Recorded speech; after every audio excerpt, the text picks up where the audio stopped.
どうも作曲家のトイドラです。今回の話題は和音の機能です。つまりトニック、ドミナント、サブドミナント TDS というやつらですね。音楽をやってる人からしたらとても一般的なね、常識的な知識なんですけれども、今回はこいつらについて深掘りしてい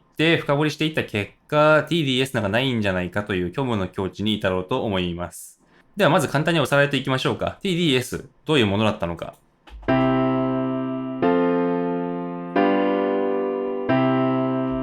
今とても基本的なコード進行が鳴ったんですけども、1の和音はトニック。これは安定した和音ですね。そして、4の和音っていうのは、なんか安定と不安定の中間みたいな感じ。これサブドミナントの和音。そして5の和音というのが不安定な和音、ドミナントですね。で、不安定なドミナントが安定しているトニックに解決していく。これが音楽の基本的な流れだという風にして機能を説明されています。もっといろんなバリエーションを見てみましょう。これね、ちょっとわかりやすくするために下のところにこのクレシェンドで緊張感を表してみました。このクレシェンドは、クレシェンドが開いてるところが緊張感が高い。閉じてるところが緊張感が低い。安定してる。そういう風に見てください。例えば151っていうコード進行の場合わかりやすいですけども、安定してる1の和音から5の和音に向かってぐわっと不安定感が増して、その後1の和音に向かってシューと緊張感が減っていって安定すると。こういうような綺麗な、盛り上がってうわー、その後に盛り下がるっていう形になっています。でそれは、ドミナントが存在しなくても同じですね。これは、トニック、サブドミナント、その後トニックっていうドミナントが存在しないコード進行ですけれども、サブドミナントもドミナントほどではないけれども緊張感があるので、このように、ぐわっと盛り上がって、その後盛り下がっていく。このような形の進行ができます。そしてもっと工夫をすればこんな感じの長い進行も作れますね。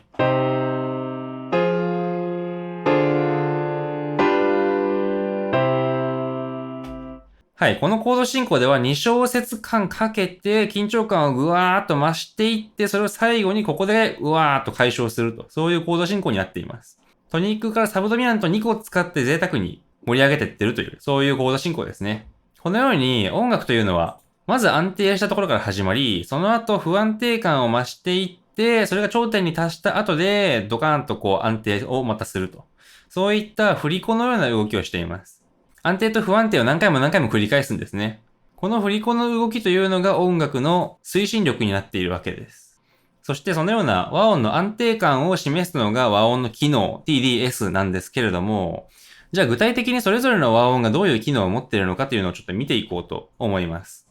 まず、ポップスの理論の場合です。実は、和音の機能っていうのは、ポップスの理論とクラシックの理論で微妙に異なってるんですね。ポップスに用いられるバークリー理論ではこのように和音の機能というのは定義されています。まず、長調、メジャーキーの場合、トニックは1の和音、3の和音、6の和音。そして、ドミナントが5の和音と7の和音の2つあって、残りの2の和音と4の和音がサブドミナントという風になっています。一方で単調、マイナーキーの場合は、トニックは1の和音と3の和音だけ。ドミナントは5の和音だけです。で、それ以外の2と4と6と7、この4つの和音が全部サブドミナントという扱いになっていますね。6の和音と7の和音がどちらもサブドミナントになってるんですけども、こちらは長調とは差があるのが見てわかると思います。ちなみに今この図では C メジャーと C マイナーを比べてるんですけども、調合が同じ C メジャーと A マイナーで比べた場合はこのようになります。C メジャーキーにおける1の和音というのは A マイナーキーにおける3の和音になっていて、このように数字が2個ずれていくんですけども、定規を見比べてみるとなんとなく似通ってることがわかりますよね。ちなみに余談なんですけれども、ポップスの理論の中では、単調、マイナーキーの中に出てくるサブドミナントの和音っていうのは、サブドミナントマイナーという風に呼んで、ただのサブドミナントとはちょっと違う扱いで呼んでいます。これはどういう意味の言葉なのかというと、フラット録音を含む、つまりラのフラットの音を含んでいるサブドミナントということです。で、このラのフラットの音というのはね、単調の中にしか出てきませんので、単調に出てくる2の和音、4の和音、6の和音、7の和音というのはサブドミナントマイナーの和音ということになります。さあ、そんな形で説明していったんですけれども、じゃあクラシックの理論の場合どう違うのかというのをちょっと見ていきましょう。クラシックの場合このように定義されています。まず、トニックの和音というのは1の和音と6の和音で同じなんですけども、3の和音については、クラシックではなんと機能が定義されていないんですね。クラシックの理論である機能和声の中では、3の和音について説明することを堅くなに避けていて、理論の中に3の和音が登場しません。これがなんでなのかというのは後で説明します。で、ドミナントの和音としては5の和音が説明されるんですけれども、7の和音というのが、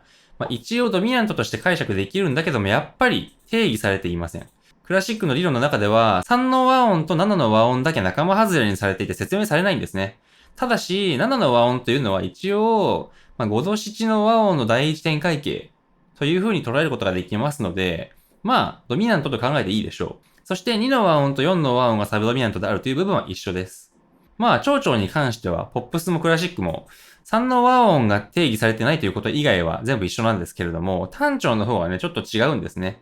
単調の方が、トニックが1の和音と6の和音2つあります。この6の和音というのは、ポップスの方ではサブドミナントの扱いでした。クラシックでは単調の6の和音というのはトニックとして扱っているんですね。そして、ドミナントの和音というのは、やはり5の和音、これもポップスと一緒なんですけれども、7の和音というのが未定義なので、サブドミナントという扱いにはなっていません。どちらかというと、クラシックの理論における7の和音というのは、さっき長調の時でも言ったように、5の和音の第一点階形という風に考えることができるので、これはドミナントと考えることができるんじゃないかなという風に僕は解釈しています。そしてサブドミナントは2と4。この2つの和音です。クラシックの理論の方では、長調と単調で機能に全く差がないんですね。どちらも同じように解釈をしている。で、その結果、6の和音をトニックという風に見なしている。この部分にポップスとの差が生まれています。7の和音もドミナントって解釈できるかなという風に考えると、ポップスの方ではサブドミナントだったので差が生まれてますね。でクラシックの方でも同じように C メジャーと A マイナーでこのように和音を並べてみました。やはりこのように上下で見比べたときに多少機能がなんとなく被ってるなというのが分かっていただけるかなというふうに思います。はい、そしてここでも余談なんですけれども、クラシックの理論では、実はサブドミナントという機能ともう一つ D2 という機能、これも紹介されています。D2 はドッペルドミナント、もしくはセカンダリドミナントというふうにも言うんですけれども、D2 とサブドミナントっていうのは明確に違う機能だというふうに定義されてるんですね。D2 はドミナントの前に置かれる。それに対して S というのはドミナントには向かわずに直接的にトニックに向かって解決していく。そういう和音だというふうに定義されています。なので、例えば、このね、一番最初に鳴らしたこういうコード進行の場合、クラシック的な分析をするなら、この4の和音というのはドミナントに向かってますから、これはサブドミナントじゃないんですね。D2 の和音が正しいということになるんですけども、正直あまり差がないので、ここではあまり気にせずにやっていこうと思います。はい、そしてもう一つ注目しておきたいことがあるんですけれども、クラシックの理論の中では、安定している和音は1の和音だけだというふうに明記されています。奇妙な話でして、6の和音もトニックだというふうに言ってるくせに、6の和音は不安定和音だというふうに言い張ってるんですね。理論書によると、6の和音というのは一応トニックだけれども、6の和音の後というのは251が来ると気持ちいいんですね。だから2の和音を呼んでしまう。次の和音に移っていってしまう。安定していない和音であると。そのように説明されています。実際クラシックでは5の和音、ドミナントから6の和音に向かって解決するっていうコード進行のことを偽終止というふうに呼ぶんですけども、これは偽の終止と書きますね。あくまで完全な終止じゃない。偽物であって仮だよと。そういう風な価値観があります。これってでも、ちょっとおかしいですよね。トニックってのは安定した和音のはずだから、安定してないんだったら、これはトニックと呼べないんじゃないかと。サブドミナントとかの方が近いんじゃないかと。実際ポップスの方ではね、6の和音っていうのはサブドミナントっていう風にも解釈されるわけですから。で、これと似たような話で、3の和音をクラシックの和音が堅くなに仲間外れにしている理由なんですけれども、これ実はね、3の和音ってトニックとドミナントの間なんですね。位置関係を見てもわかりますよね。1と5の間にあるのが3の和音。実際、3の和音っていうのはトニックになることもドミナントになることもある。5の和音から3の和音に向かって解決した時には、3の和音はトニックに聞こえるし、3の和音から1の和音に向かって進んだ時には3の和音はドミナントに聞こえるんですね。結局どっちかわかんないと。どっちかわからないから、なんと説明するのを避けてるんですね。なかったことにしてるんですよ。結構クラシックの理論ってずる賢いですよね。このようにですね、そもそもポップスとクラシックでも解釈が違うところがありますし、クラシックに関してはもはやもうなんか解釈が一つに定まらない部分に関してはそもそも話を避けて全くそっぽを向いてしまってるとこのことからわかるように、和音の機能っていうのは1個に定まったものではないんですね。諸説あると。トニックかもしんないし、ドミナントかもしんないし、サブドミナントかもしんないみたいなものが極論を言うとあるんですね。で、そうするとだんだんと雰囲気が怪しくなってきます。T、D、S っていう3種類の和音機能があるっていう前提でこの話は始まってきたんですけども、なんか、その間に位置する和音っていうのがあるらしいと。で、ここから先、機能が一つに定まらない和音というのをいっぱい紹介していこうと思います。さあ、まずはサブドミナントとドミナントと区別がつかない和音から言ってみましょうか。まずみんな大好き、サス4の和音ですね。こういうコード進行ってよくあるんですけれども、この G サス4の和音っていうのは、一般的には G7 に向かって進むイ和音だというふうに考えられます。この音がイ音。で、ここに向かって解決すると。だから、結局これっていうのは2個くっついてどっちもドミナントなんだよというふうに解釈されるのが普通なんですけど、なんだかちょっと、と思う部分があります。ドミナントの和音の前に置かれて緊張感を補強する和音っていうのはサブドミナントっていう話じゃなかったでしたっけ？で、そういう疑いの目を向けてみると、なんかこの和音ってそもそも2の和音に似てませんか？これって、こういう音ですけど、これって1個音を変えるだけで、2のマイナーセブンスの和音になっちゃいます。実際、ベースの音を、こういう風に、レーソードという風に251の形にすると、完全にサブドミナントの和音にしか聞こえなくなってしまいます。なんだかちょっと怪しい和音ですよね。そして次です。こんなコード進行があります。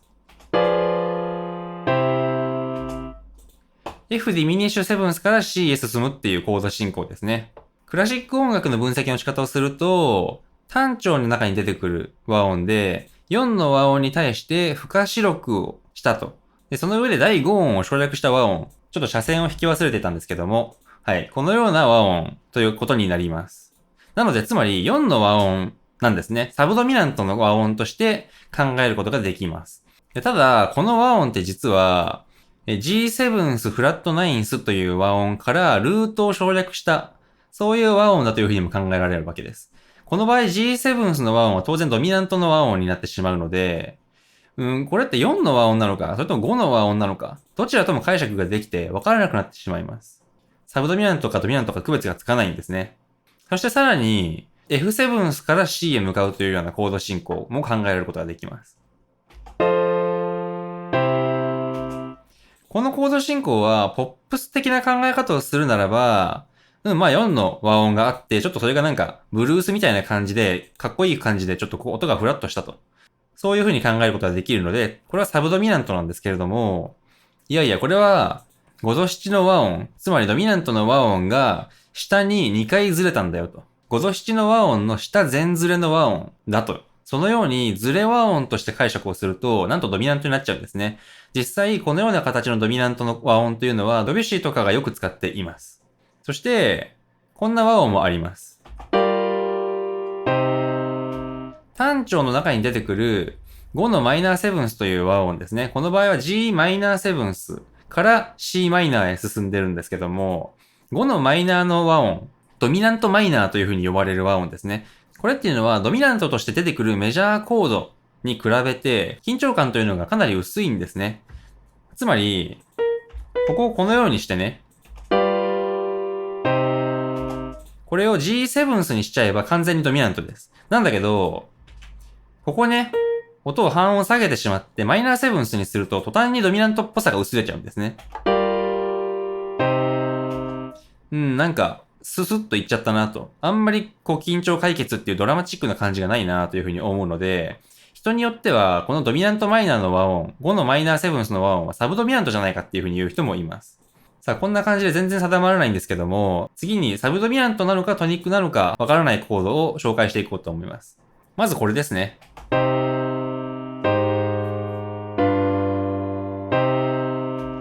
はい。これは単調で、1の和音から6の和音に行って、5、1という風に進みました。さっき話した通り、単調における6の和音というのは、ポップス的にはサブドミナントですけれども、クラシック音楽的にはトニックになると。これは結局どちらなんでしょうかね。こういう風に651っていう風に鳴らすといかにもサブドミナントだなっていう響きがするんですけれども、でもやっぱり4の和音と比べるとサブドミナント感がちょっと薄いような気もするので、なかなか難しいですね。さあ、そしてこんな和音もあります。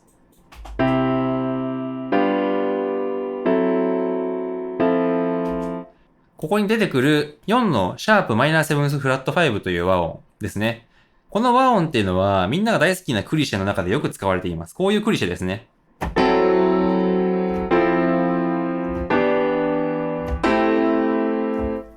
これはとてもよくあるクリシェなんですけども、そのクリシェの中に出てくるこの和音。これって、ベースが半音下がって4の和音に向かっていく。つまり、4の和音に対する異音ですよね、これって。なので、異和音。結局は4の和音に進むんだから、どうせサブドミナントに行くんだからサブドミナントでしょ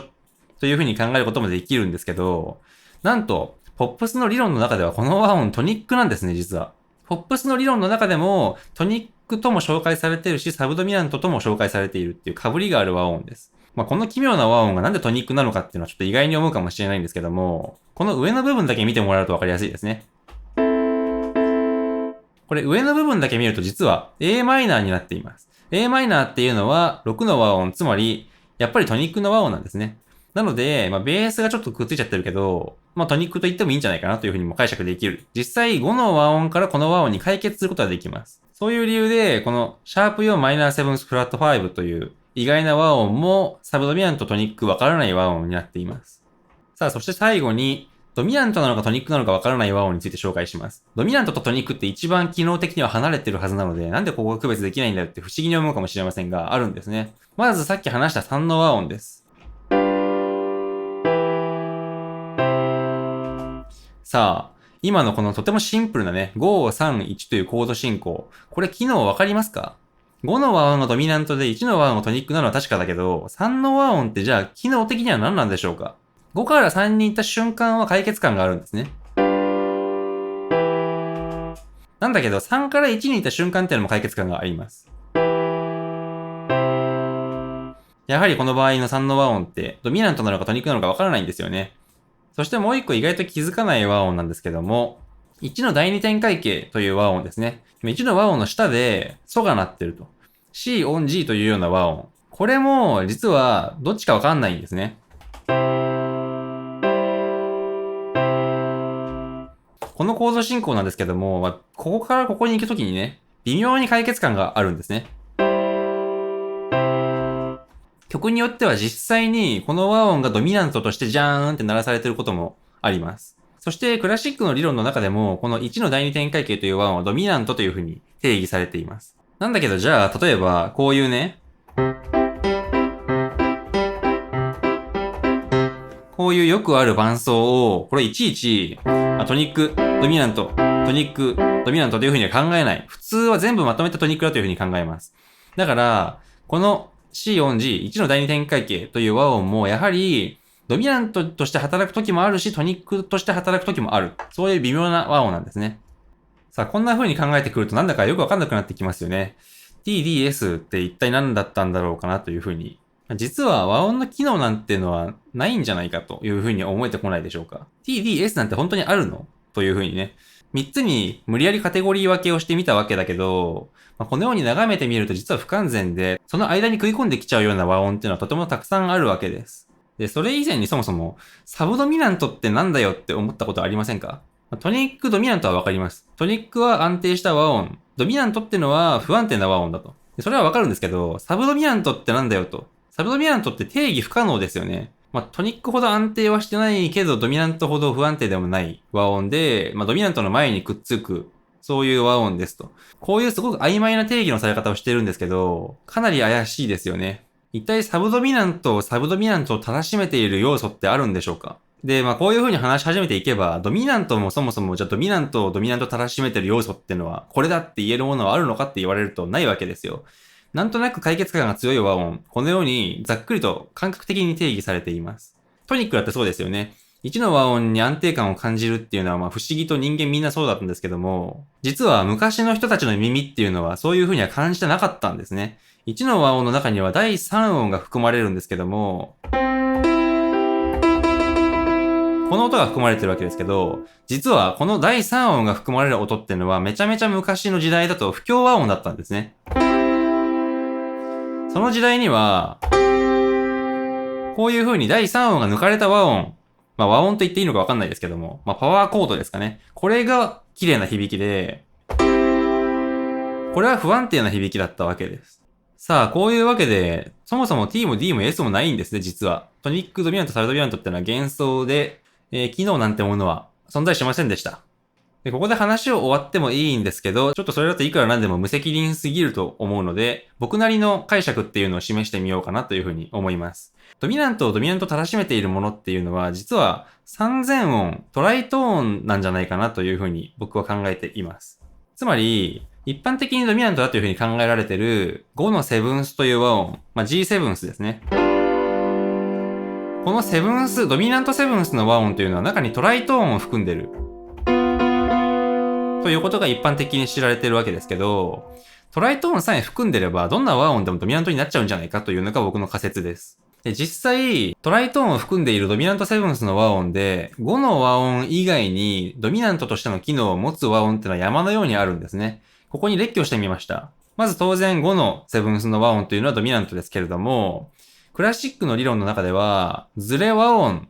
つまり5の和音が上や下にずれるっていうことを許していますので、こんな風にね、例えば A フラットセブンスや F シャープセブンスや F セブンスなんかもドミナントとして見出すことができます。そして、借用和音として部分転調を考えることによって、6の和音に向かうドミナントというのも同じくドミナントとして考えることができます。なんでかというと、6の和音もまた1の和音と同じようにトニックだからですね。トニックに向かって進むドミナントなんだから、C に向かって解決するドミナントと考えることができるだろうと。そういう理屈です。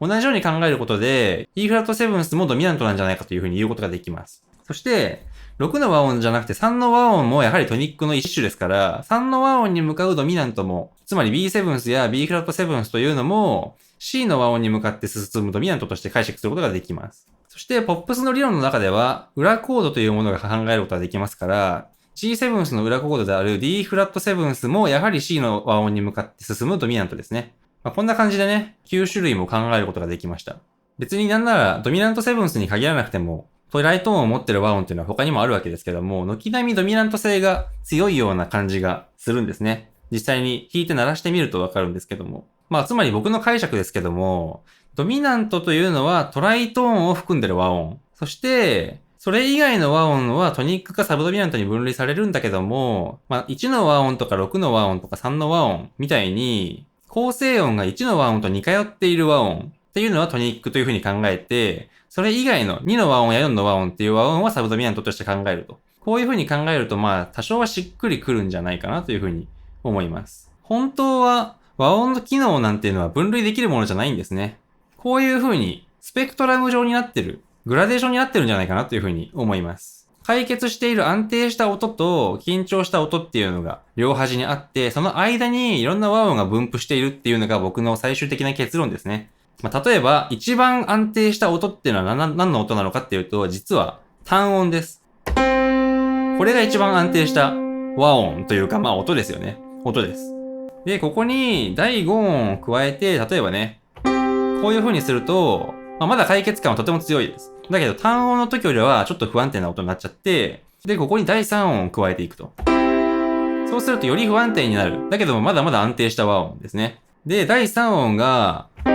このように単3度になっちゃうとマイナーの和音になるんですけども、実はマイナーコードっていうのはメジャーコードに比べると、ちょっと安定感が薄れた和音。つまり、サブドミナント寄りの和音だという風に言うことができるんじゃないでしょうか。こんな風にだんだん考えていって、安定感がだんだん失われていって、例えば4の和音とかまで行っちゃうと、もうサブドミナントの領域なんじゃないかという風に一般的には言われるんだけど、だいたいざっくりこの辺がトニックだよね、みたいな風に考えられているために、このフラット6のメジャーのコードのように、トニックなのかサブドミナントなのかわからない間のコードっていうのはどうしても生まれてしまいます。